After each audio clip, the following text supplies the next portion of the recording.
বিসমিল্লাহির রহমানির রহিম। হযরত উবাই ইবনে কাব রাদিয়াল্লাহু তাআলা আনহু থেকে বর্ণিত, তিনি বলেন, একদিন রাসূলুল্লাহ সাল্লাল্লাহু আলাইহি ওয়াসাল্লাম আমাদের সাথে ফজরের নামাজ আদায় করার পর বললেন, অমুক ব্যক্তি হাজির আছেন কি? সাহাবীগণ বললেন, না।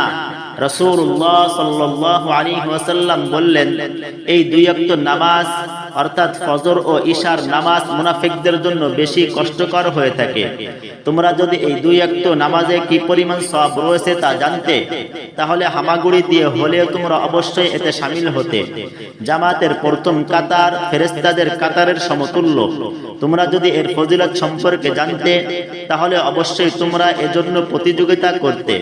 নিশ্চয়ই দুজনের জামাত একাকী নামাজ আদায়ের থেকে উত্তম, তিনজনের জামাত দুজনের জামাতের চেয়ে উত্তম।